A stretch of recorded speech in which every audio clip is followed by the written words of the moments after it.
Tell us what went into sort of your reporting on that, how confident you were of that. Because I thought that was you could have easily just said, they're targeting a quarterback here. Don't listen to all the drama. They're going quarterback. I can't tell you which one. But no, you went out there and you said Dwayne Haskins.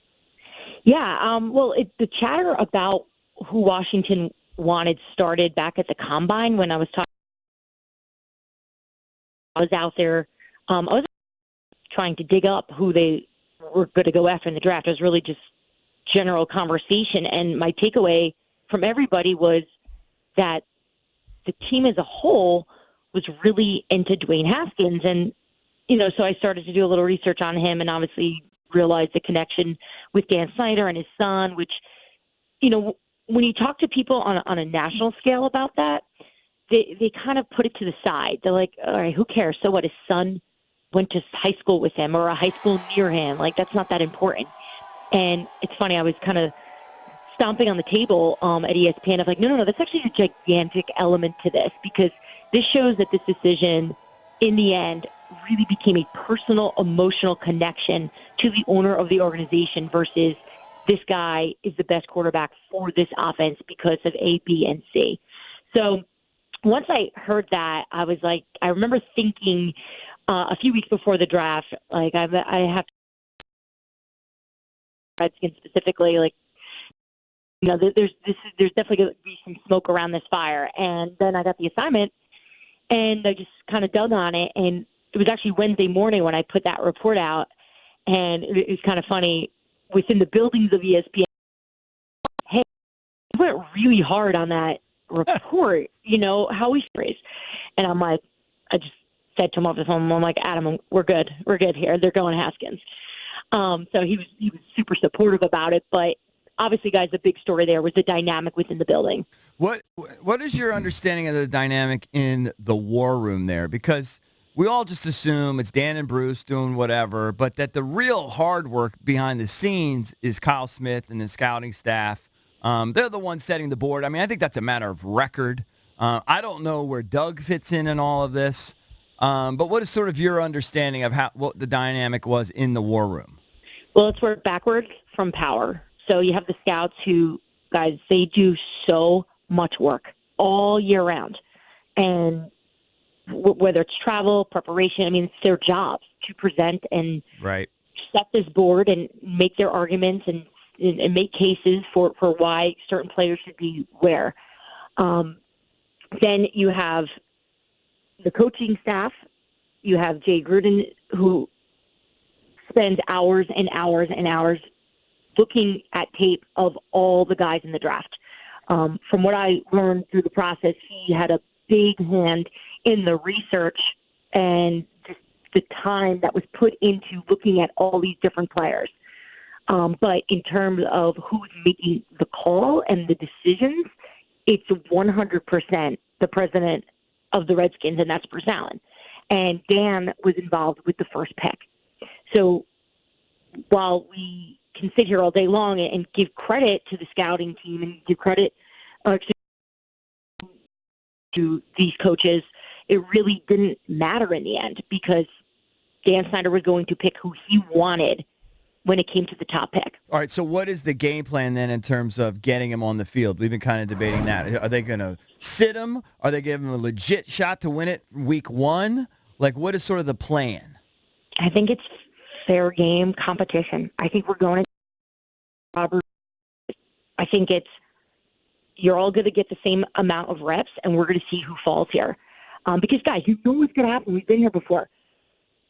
Snyder's going to want, and Allen's going to want Haskins to succeed. He's going to want him to do well. So even if it's a fair game camp, or even if Keenum is just a little bit better, you know what's going to happen. That they're going to say, look, you take a top pick to start him. He's not here to sit. And you guys heard the quotes from Gruden back at the Combine when he was asked specifically at that breakfast what he thought of Haskins, and he said he needs a year. So how does he going to go from he needs a year to now they're going to get him ready? Did he go on record and say that? Yeah, that was on the record.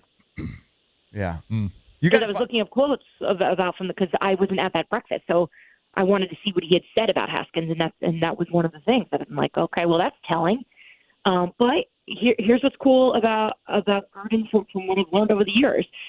He likes the challenge of, here's your guy, make it work. Figure this out. Right. So I think Jay, knowing he's on the hot seat, is going to probably be able to make this work, and I would not be shocked to see Dwayne Haskins starting week 1. The way I read the room and the information, just from what we were getting, was that this was so I loved the first round because they went up and they got Sweat. I thought Haskins, okay, we'll see. Half these guys bust. But when they got Sweat, I was like, okay, this is a home run. They address their quarterback need. Hopefully he hits. And then they get arguably maybe the best edge rusher in the draft. Who gets credit for that? These boys just want to give Bruce all the credit in the world because he did that. The way I read that is that's a compromise thing. They got their quarterback for Dan and Bruce, and then for the football guys, they gave him their edge rusher. It's completely the latter. It's exactly what you thought. And that's how even talking to all the guys I chat with in the organization that night after the first round, I mean, everyone sort of let the bitterness go, and the tension I felt for days leading up to it. I felt like I was talking to different people. Because they got Sweat. Yes, there was relief. It was like, okay, maybe we all didn't want Haskins, but we got that pass rush. You know, we were able to get him. I mean, of needs from this team leading into the draft from people in the organization on the football side of it was very long and explanation for each position why. And quarterback wasn't even on the list. So the fact that that's what they went with their top pick, you know, think about if you're working on this all year long and then you don't even get what you want and what you're working towards and what you truly believe in the core of the team of what they need to be better.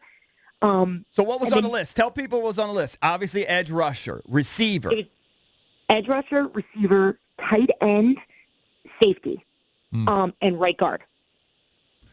Quarterback wasn't on the list at all? Left guard, right? Left guard, right? No. Because Sheriff plays on the right side. I don't know why, but what I got was right guard. I don't know if that was just maybe there's something going on. Maybe they wanted to move him. Depth. So quarterback wasn't on the list at all in the draft? No.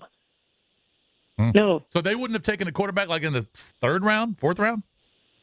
I don't think so. I don't think so. I think they were really. I mean, look, you trade for Case Keenum to make that work, and the feeling I was getting from even guys on the defensive side of the ball, not that they matter in this situation, but they don't believe that the Gruden offense can make Keenum work.